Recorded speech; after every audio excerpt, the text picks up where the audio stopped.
Just wandering around in the yard. It's it was warm today. It was about 10 degrees, but the winds picked up. Just doing a little reconnaissance work.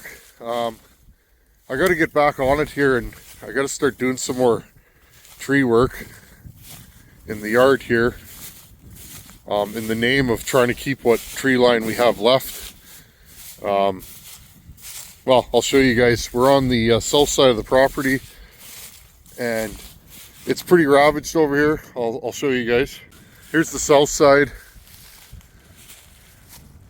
Those are all those are willows. They grow horribly and break off, but they're really good for tree lines. They're not good for much of anything else. They're very soft. But unfortunately, the Dutch elm has taken out a few more elms last year. So it's, you guys can see here, it's pretty wet. I'm wearing runners, so we won't get too adventurous. But yeah, I'm gonna have to take this one down right here. It's not a huge tree, you know, it's about 40 feet, maybe 45 feet. Typical Manitoba tree. You can see the bark's falling off of it. This one died last year, and then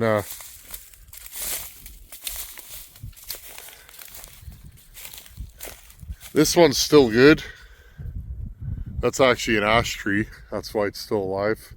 This one here, that's an elm, about 18 inches the stump. That one's still super healthy. I'm gonna leave it. And it's kind of sad. We've lived here a long time, and certain trees have gotten bigger and certain trees have just really gotten ravaged. You can see this one, it's full of holes. There's holes all over it. I'm guessing that's the emerald ash borer. Again, I'm not a tree guy, just a guy that plays with chainsaws, but this one's got to come too. And I'll probably fall everything this way and drag it out with the skid steer.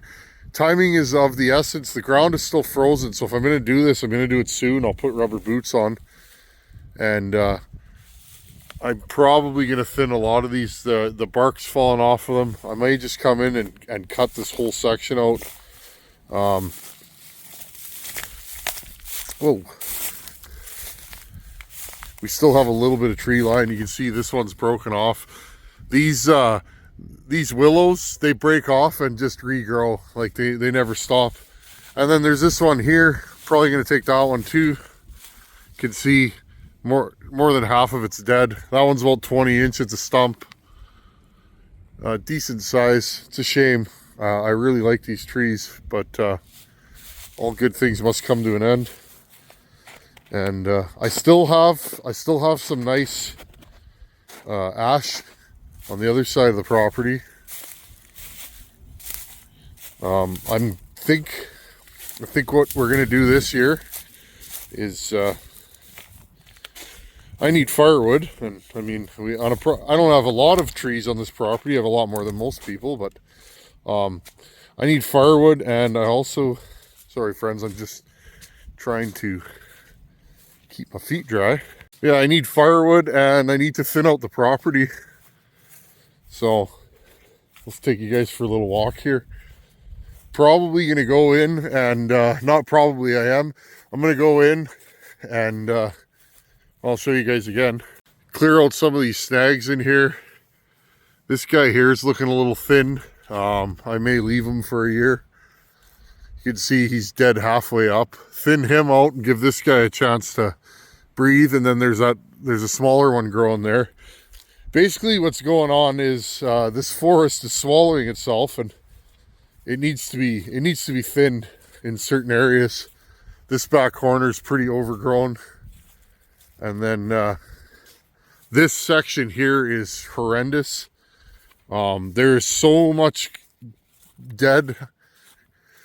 deadfall and undergrowth, and everything's just smashing into each other. So I'd like to go in there with, say, a 562 and just go in there and slash. And then this section here, there's a mixture of apple trees and various hardwoods.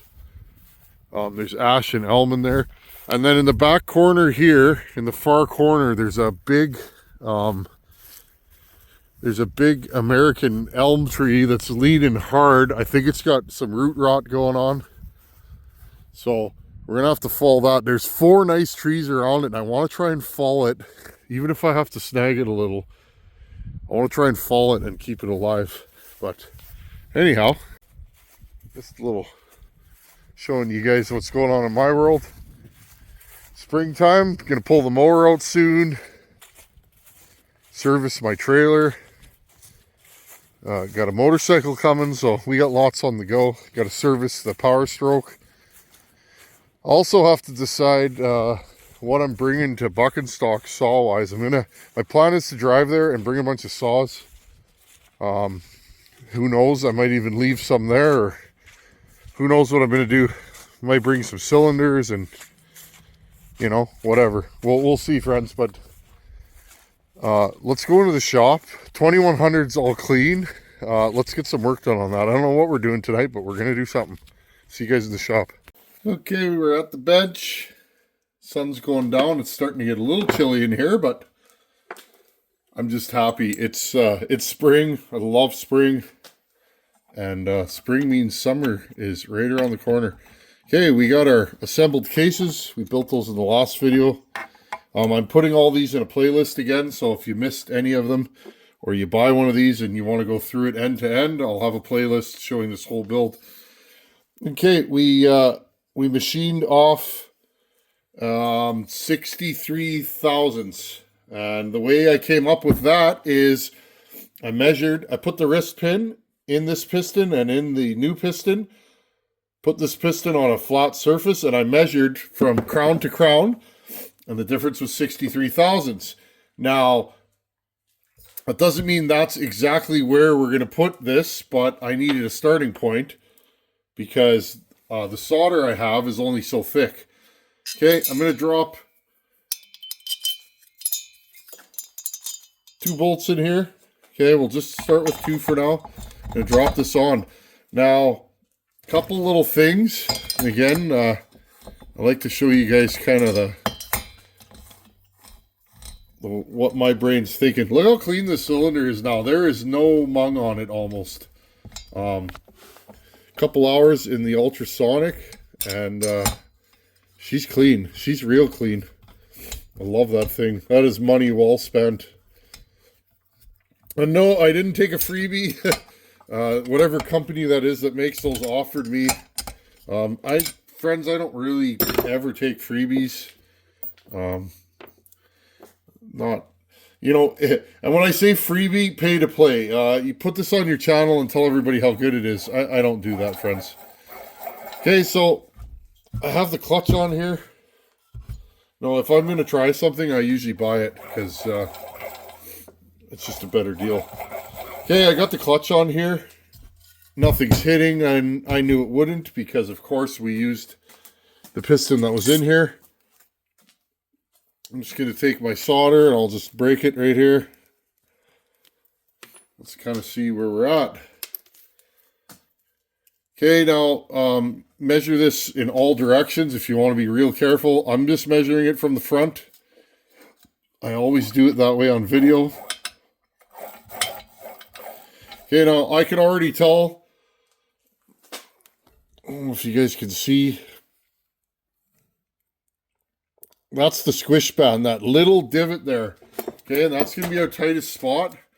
That's the spot we want to measure. This saw has a really nice, tiny, wee little squish band. They knew what they were doing. See what we can get for measurements here. So we're right around 30. And then it'll flare out from there. See, so you just want to measure that little spot, 30 thou. Okay. I may take a 5 thou little cut off this, but that's not gonna change anything, you know, from a timing standpoint. I want to time this thing tonight because just putting this in here so I can get my clutch off. I want to time this thing tonight. I've never timed one of these. Now, this will not be OE or original equipment timing numbers because we've lowered the cylinder. It's hard to say. If you lower the cylinder but your piston crown's lower, you may have the same timing numbers. So I don't know how much this is going to change. I never timed it stock because, well, maybe I should have, but I wasn't that interested in the stock timing numbers. Okay, you guys know the deal. I'm going to spin this around until we're at what appears to be top to center. You can put, okay, right about there. So if we hold this straight, that should be about top to center. And I get asked this all the time. This is a drill chuck, okay? I have two of these. One is a keyed drill chuck and one is a keyless. The keyed one's nice because you can really reef it on there. But honestly, I don't find you need them to be that tight. Okay. There we go. We have our timing wheel installed. Now I need a bolt. Guessing one for right there. And of course I didn't pull anything out. Let's look in our bag here. We need to make a, let's see what I got here. One of these maybe? No, that's not the one. Oh yeah, this is one of those ones that was stripped. I better be careful where I put that. One of these. Sure, this will do. Okay, I'm just going to get a piece of welding rod and we'll make a pointer. Okay, just a piece of wire. You guys have seen this a million times if you hang out here. If you're new, welcome. Please introduce yourself.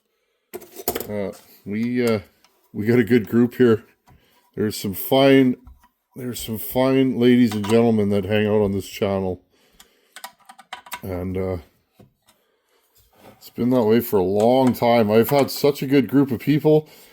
And, you know, even when life gets busy and it's hard to fit YouTube in, I think of all you guys and I'm like, I better, you know, I got to put something out there. I feel, well, I might have to put a washer on this.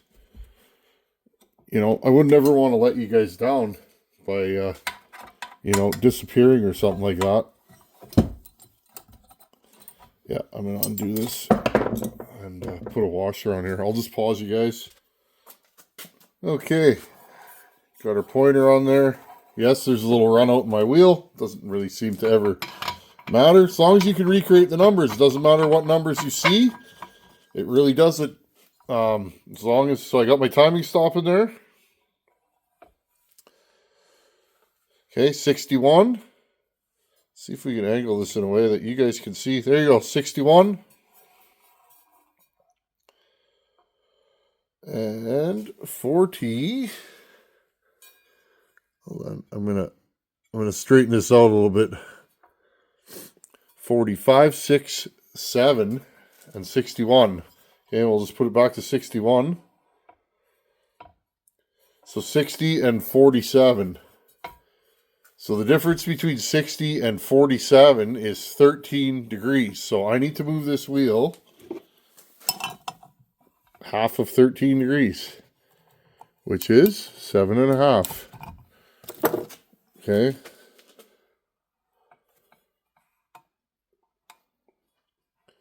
So we are at 61. So 7.5 degrees from 61 will be, or from 60 is about 53. Now I'm just getting it close and then I'll just bend the pointer. Okay, and I think we moved it too far. We're at 52, 52, and 50. What do you guys see in there? 57. So 52 and 57 is 5, so I'll move it 2.5. Again, just bend it.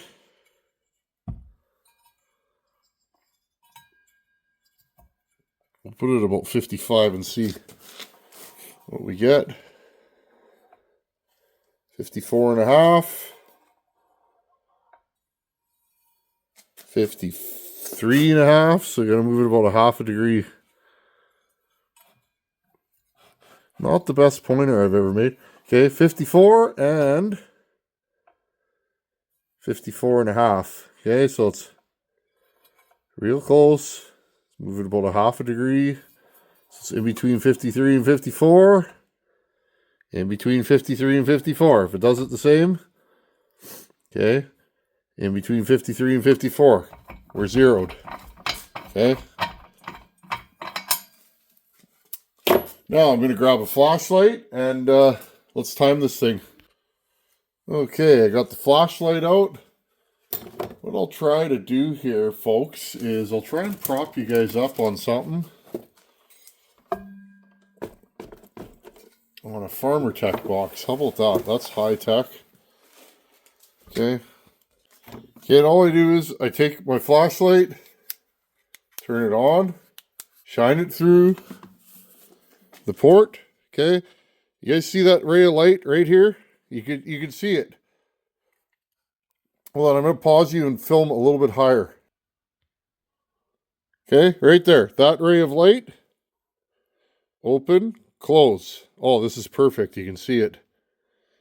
And then also when you're porting, I try and make sure that that ray of light opens consistently. Okay, right about there. Okay. Now I'll pause you guys here. Now I'm going to turn. Let's see if we can turn it without disturbing the wheel. Okay, and what are we at? We're at 106. 106 after top dead center, which is kind of where I expected the saw to be. Okay, again, you can see. Now it did move. So I'm just going to stick my eyes right. Okay, I'm going to turn you guys sideways. You can see, though. You can see what's going on.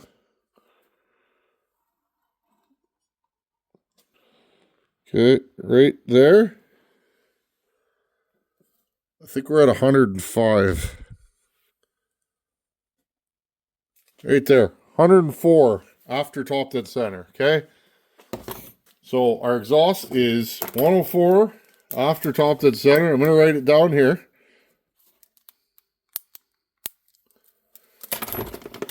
Here, marker, exhaust, 104 after top dead center. Okay, now what I'll do is I'll shine the same light through here. I'm going to put you guys lower. I will shine the same light through, okay, through the exhaust port from this side. And I will watch for the transfers to open. Now, sometimes you can't see.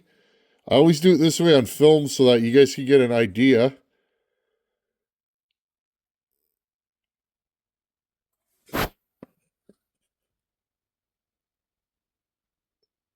Right about there.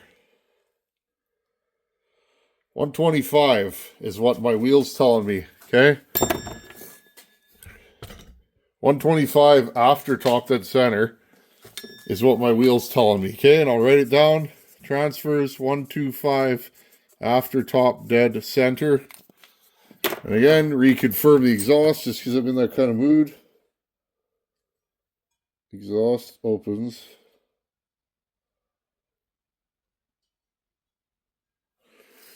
Right about there. And yeah, it's right there. 104. Okay. So we have 21 degrees of blowdown right now. I'll flip you guys around. Let's have a look at the intake. And then let's discuss some issues with machining. Okay. I'll shine some light here. Okay, so you guys can see it. Okay. Bottom dead center. Piston's going up. Right there it opens. And it's telling me it opens at 74 degrees. Okay. 74, and it closes. It closes at 74. Oh, closes at 76. Interesting. Is this one of those offset jugs we discussed in an earlier video? Nope, 76. Okay, so 76 plus 76 is 152. 76 on the intake. Okay, I'll write these down in my book. Okay, let's discuss this a little bit. Okay, guys, turn your light back on. Couple of little things about these. If you're going to do heavy machine work, I will say your intake right here. Okay, be careful on your intake because it's only going to drop so low. Okay, it sits in here. It's only going to drop so low before it hits the case. Now, I'm pretty close to hitting the case already, so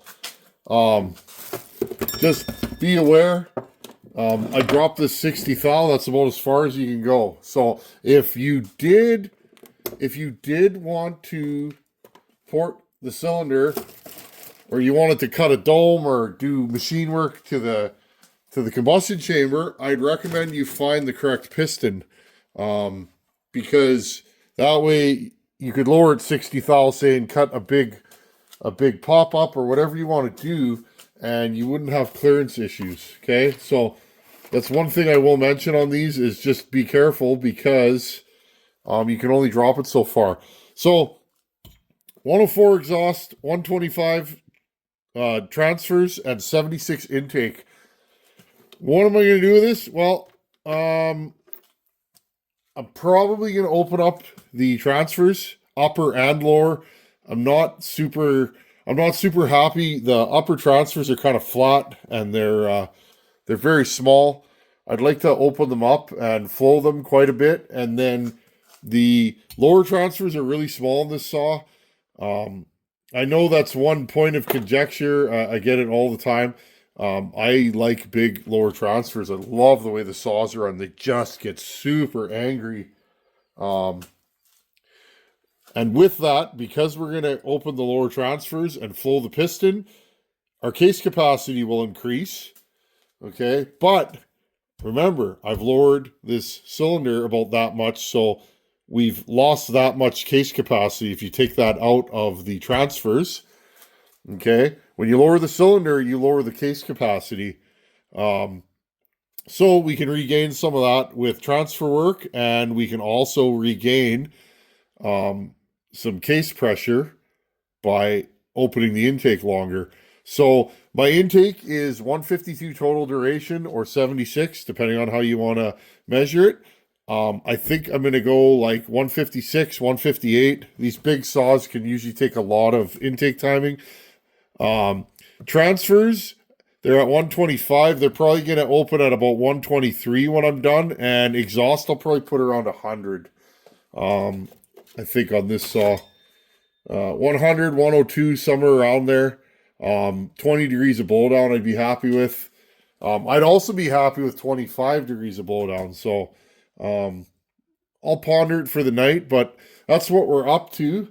And I think this is going to turn into a serious saw. Hey, does this fit? Does it? Does it? Oh. Oh, that's too bad. It's one of those Morgan UFO pipes. Hey, Morg, how you doing, buddy? I like that Morgan. He's a good guy. Yeah.